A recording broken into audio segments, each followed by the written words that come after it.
Gente, é o seguinte, eu é que não queria estar na pele do ditador socialista, o comuna, Nicolás Maduro.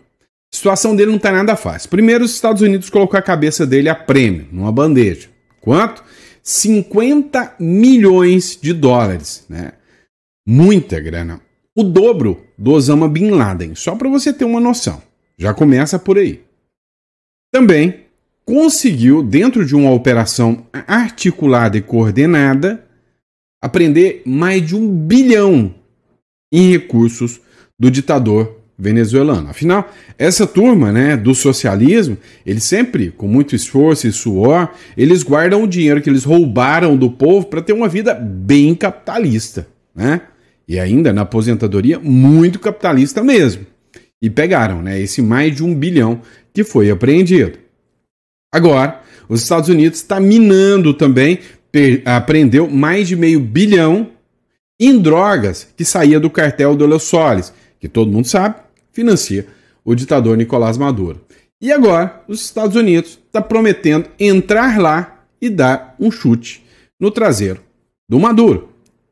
Olha só essa matéria da Gazeta do Povo.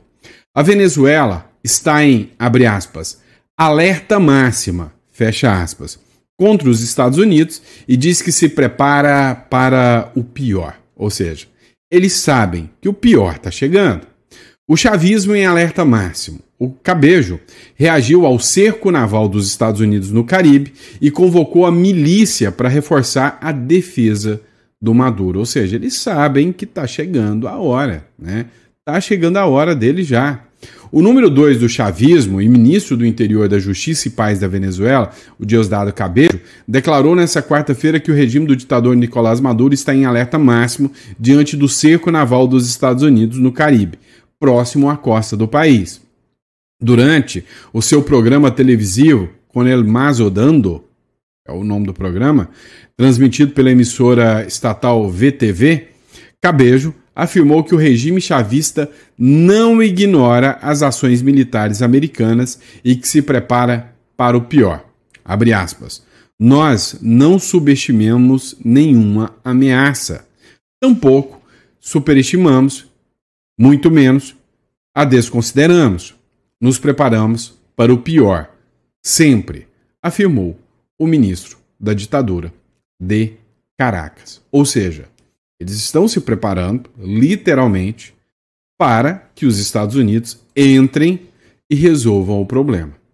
Mas o aliado deles, o colombiano Gustavo Petro, tentou apaziguar a situação. Falou, opa, peraí, Petro, ô Maduro, tô aqui para te ajudar, tô aqui. Vou te trazer uma boa notícia. A Colômbia disse que os Estados Unidos prometeram não intervir militarmente na Venezuela.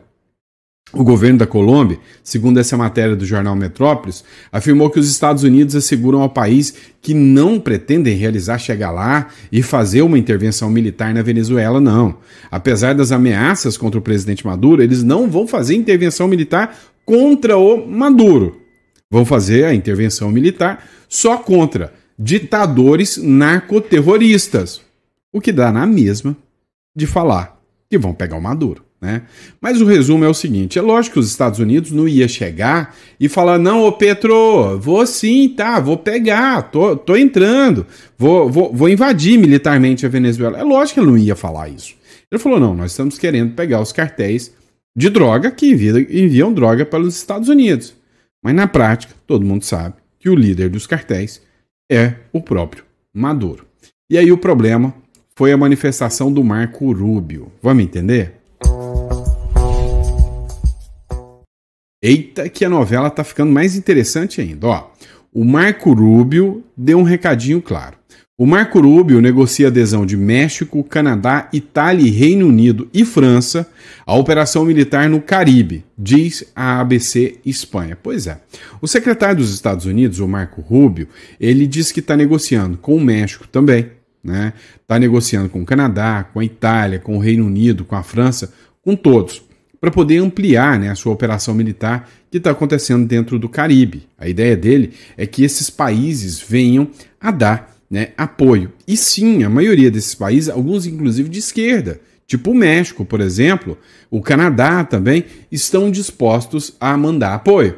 Tanto é que a França já mandou navios para a região do Caribe para fazer a operação contra o Cartel de Los Soles. Ou seja, o Cartel de Los Soles hoje é considerado uma organização criminosa e terrorista por parte dos Estados Unidos e por parte do mundo inteiro. Então, para quem acreditava, para os progressistazinhos aí que acreditavam que não, o Trump não vai ter coragem, não vai ter apoio do mundo democrático, o mundo democrático não vai permitir que o Trump derrube o Maduro.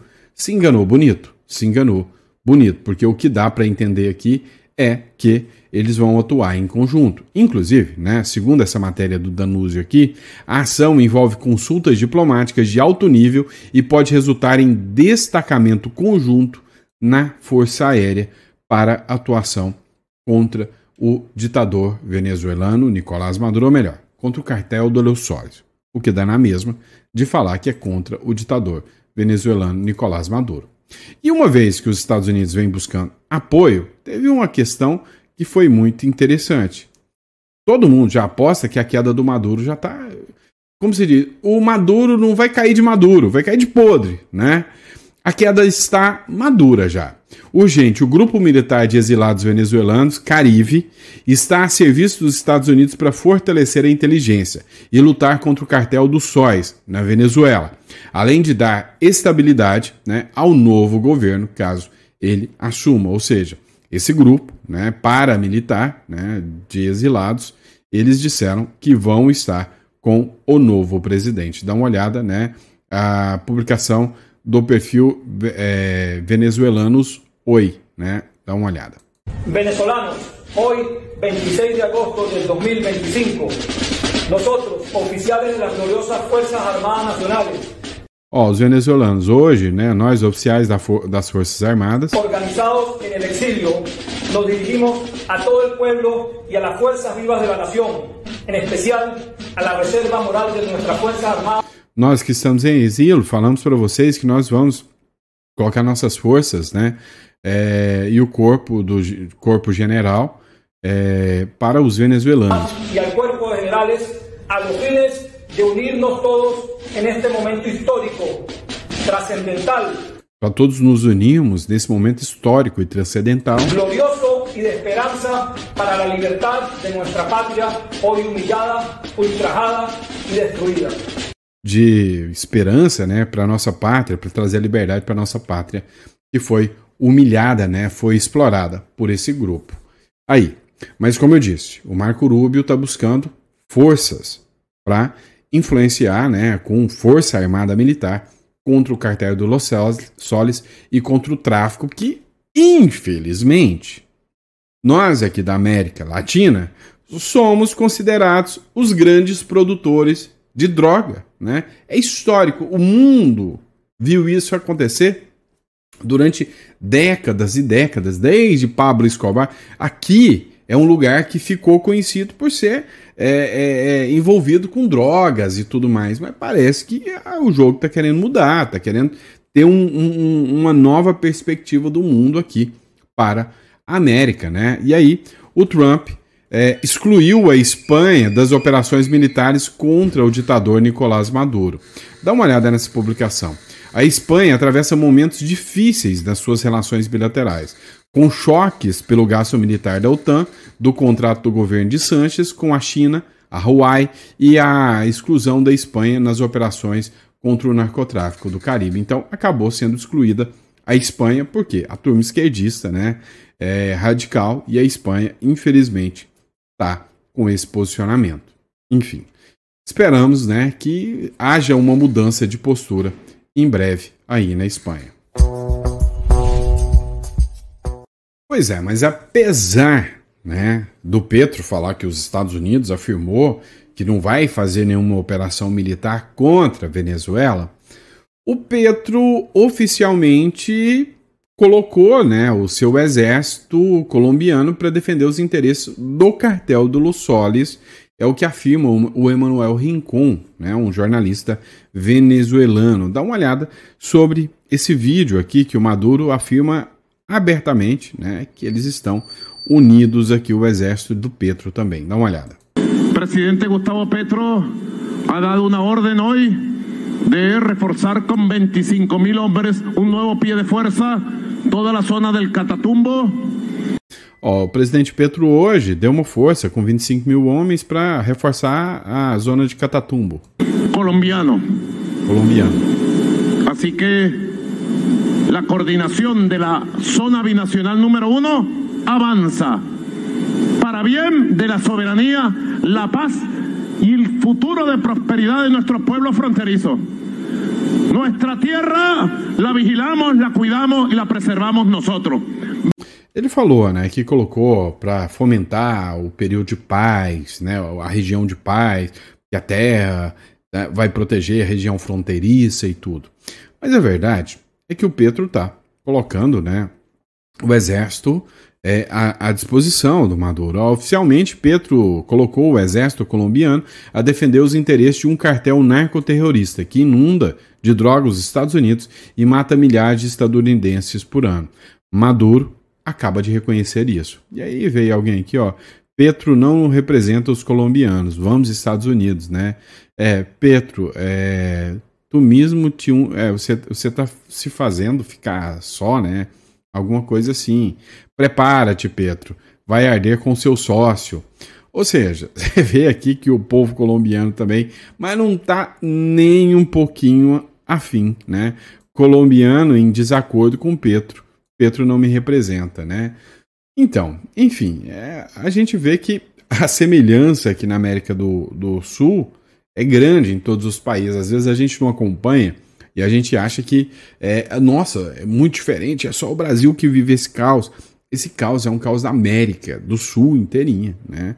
Poucos países têm uma tranquilidade maior. Então, assim, hoje, o Chile é um país que tem muitos problemas ainda, mas ainda está menos caótico, né? Apesar de ser um governo de esquerda, mas ainda é menos caótico.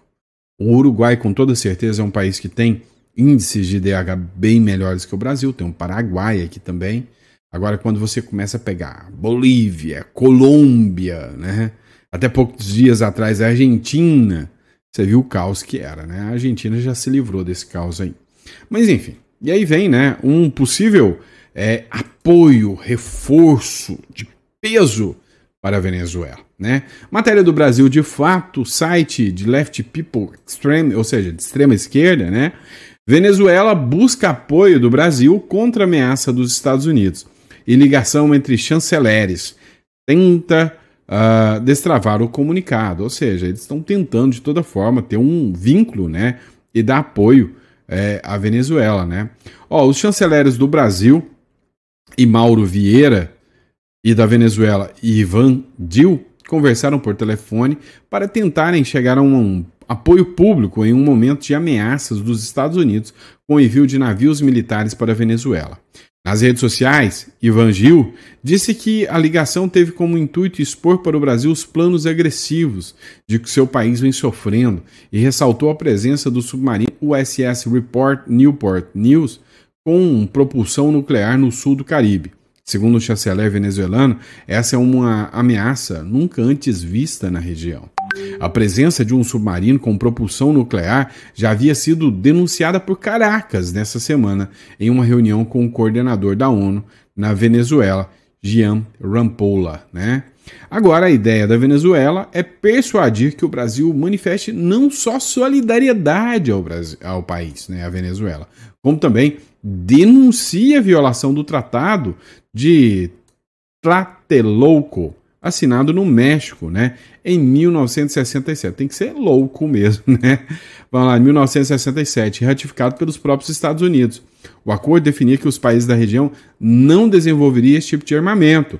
Os países signatários concordam em não testar, fabricar ou desenvolver qualquer arma nuclear. Lembrando que o Brasil está construindo, é o primeiro, né, da América do Sul aí que tem um projeto do seu próprio submarino nuclear, né? E aí eles falam que o Brasil tem que dar apoio, tem que estruturar para socorrer a Venezuela neste momento tão tenso de los hermanos, né? Aqui dos irmãos venezuelanos.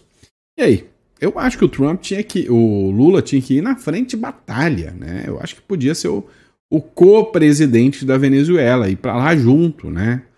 Ah, pelo amor de Deus, né? Tanta problema, tanta bodega aqui no Brasil pra gente resolver, vem com esse papinho, mequetrefe, de ajudar a Venezuela.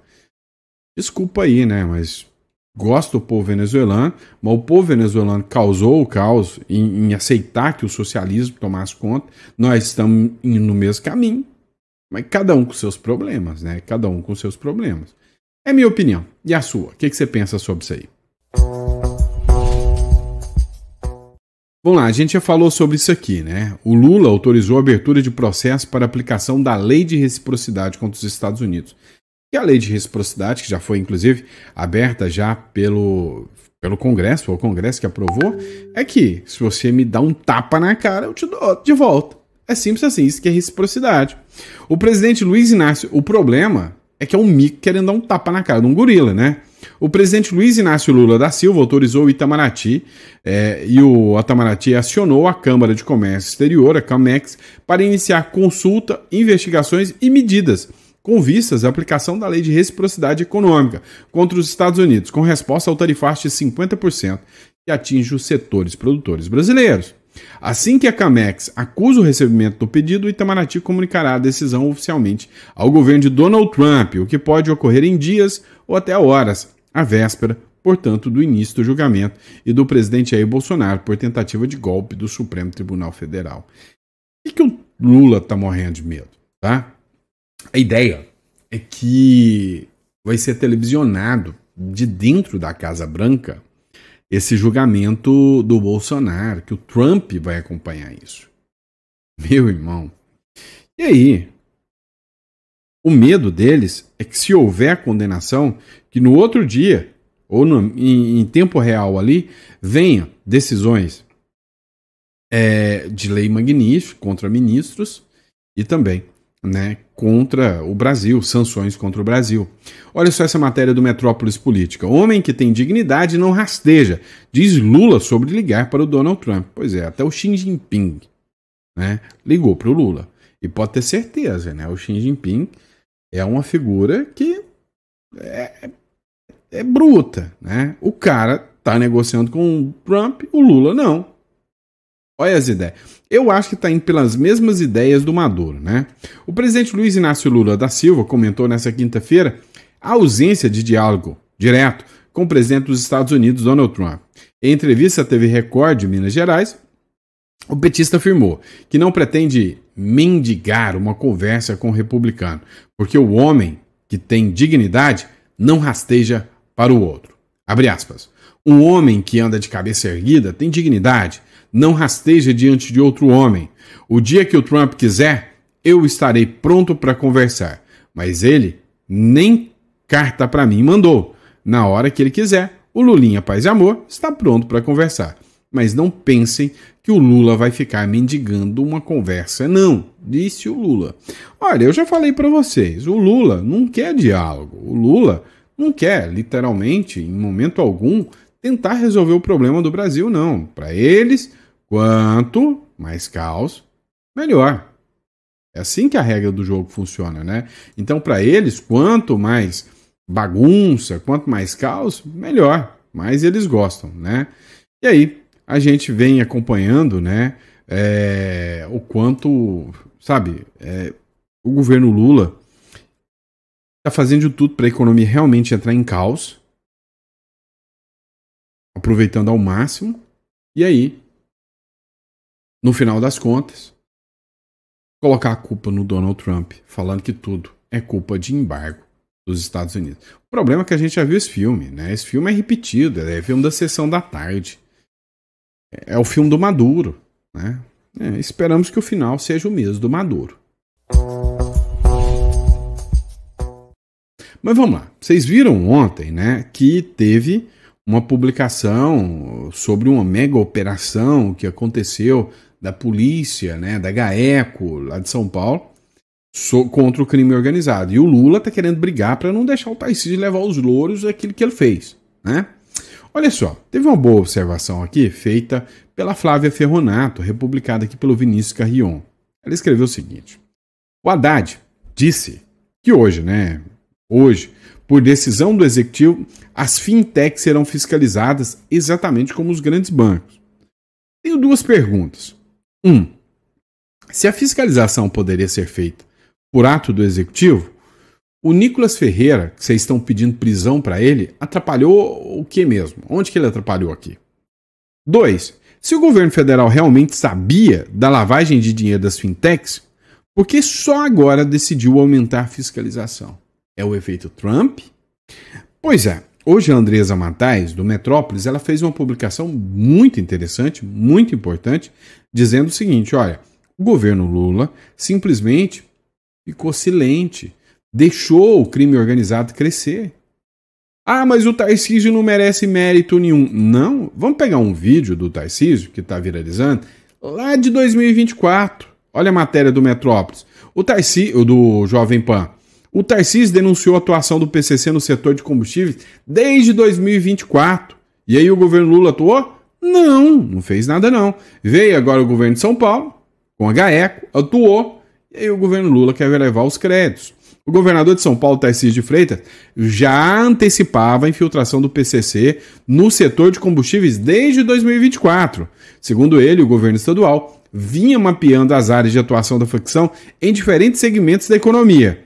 A gente não pode permitir que nós tenhamos as fortalezas do crime organizado onde estão, afirmou o Tarcísio. Dá uma olhada na fala dele aqui. O que me preocupa no crime organizado? Quando a gente vê que um PCC tem 1.100 postos de gasolina. Quando a gente vê que eles estão começando a comprar usinas de etanol. Porque ele não vai pagar o preço justo pela cana-de-açúcar, ele vai chantagear o produtor para pagar um preço menor. Ele vai usar força para isso. A gente não pode permitir que nós tenhamos fortalezas do crime organizado onde o Estado não entre, porque isso afasta a política pública do cidadão que mais precisa do Estado. Isso nós não vamos permitir. Então o Estado vai tomar o seu lugar, o Estado vai entrar e precisa reconquistar o território para depois levar a política social.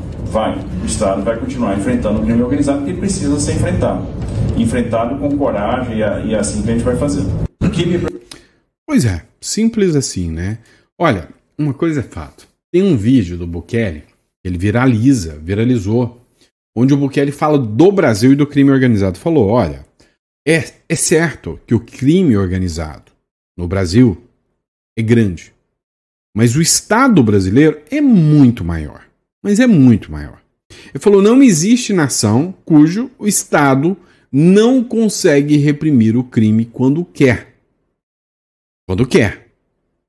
O problema está dentro do Estado. O problema é que o Estado se silencia. E aí o Bukele cita especificamente o Brasil. Ele fala, olha, e aí vocês vão dizer que são os países. São os países.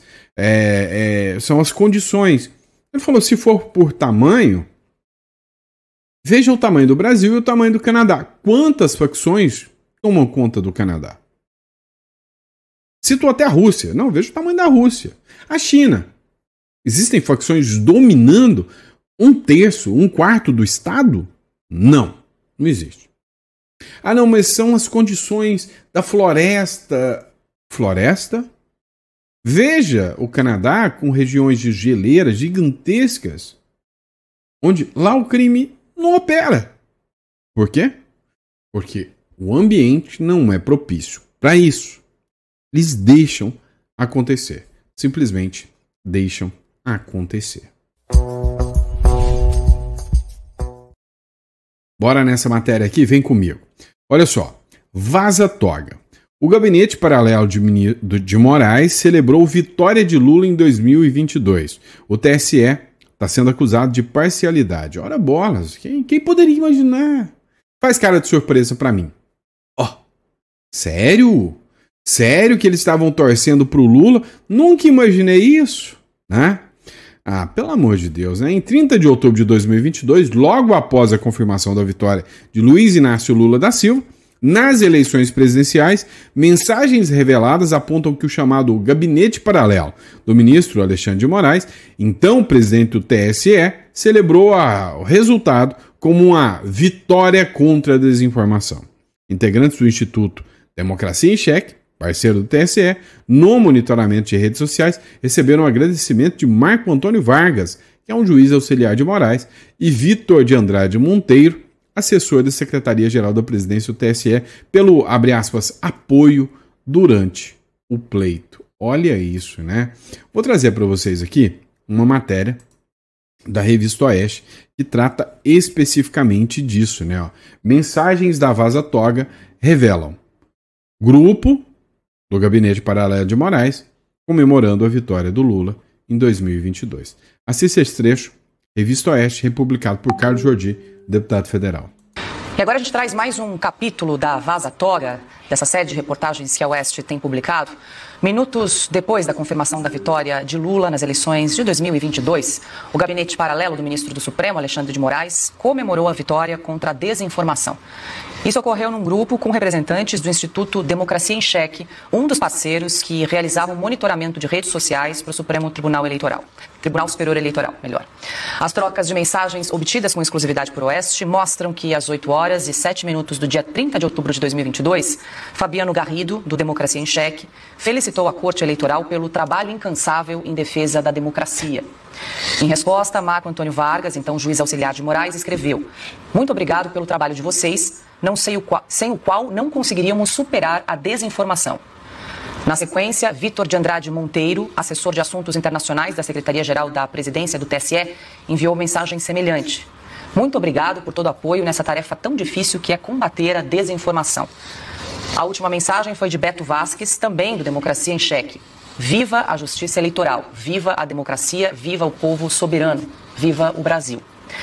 Cerca de uma hora depois, Beto Vasques divulgou um boletim extraordinário sobre a vitória de Lula. Na mensagem, afirmou que os eleitores do petista e apoiadores da Frente Ampla pela Democracia comemoravam o resultado. Destacou ainda que veículos considerados de direita à época, como o Antagonista e a Jovem Pan, já noticiavam a eleição. Por fim, disse que cabeças da extrema-direita permaneciam em silêncio e encerrou a mensagem com "Viva a democracia." Bom, Ana, a gente tem publicado, a Oeste tem publicado com exclusividade trechos de mensagens trocadas entre integrantes do gabinete de Alexandre de Moraes. E agora, mais uma informação, mais um capítulo. Pois é, pessoal. Assim, eles dizem que há uma imparcialidade nesse caso aí, né? Assim, acho que a matéria por si só já esclarece muito bem, né, o que aconteceu em 2022. Vem cá, você acha que o Brasil não é respeitado lá fora, né? Principalmente com o Lula, agora com o PT. Se enganou, ele é respeitado pelas pessoas não respeitadas, ou seja, ele é respeitado por ditaduras, por gente esquisita, né? Essa matéria é para fazer o retrato do suco de Brasil aqui para vocês. Olha só. Desfile militar na China terá Putin, Kim Jong-un e Dilma Rousseff em demonstração de força contra o Ocidente. Cá entre nós, a Dilma tá tudo bem, né? Ela trabalha lá, né? Mas assim, cá entre nós, né? Pelo amor de Deus, a representação é daquelas. A China marcou para 3 de setembro, em Pequim, um desfile militar que reunirá Vladimir Putin, Kim Jong-un, Dilma Rousseff, atual presidente do novo Banco do Desenvolvimento do BRICS. Segundo a Reuters, o evento é visto como uma demonstração de força do bloco e um recado direto para o Ocidente, para o malvadão do Ocidente. Mais de 20 líderes estrangeiros devem comparecer, reforçando a narrativa de alinhamento entre China, Rússia, Coreia do Norte e aliados estratégicos, né? Olha, a Dilma, se ela tá lá presente, não dá para ser demonstração de força, não, né? É fraqueza mesmo. Agora, assim, eu sei, vocês devem estar pensando, vai ter um monte de meme. Não, mas não é meme não, isso é tragédia real. E por fim, mas não menos importante, né, o último editorial aqui que a gente vai falar, dá uma olhadinha nisso aqui, que belezura, né?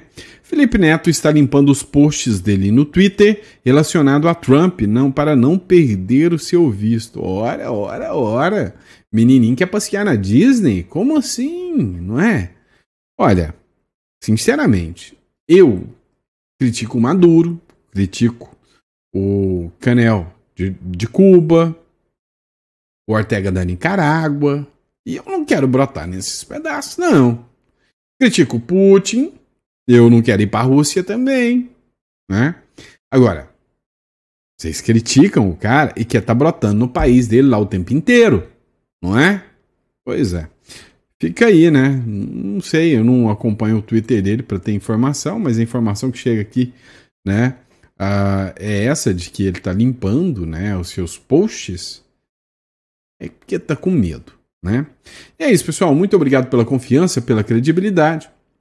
Sempre sejam muito bem-vindos ao nosso canal.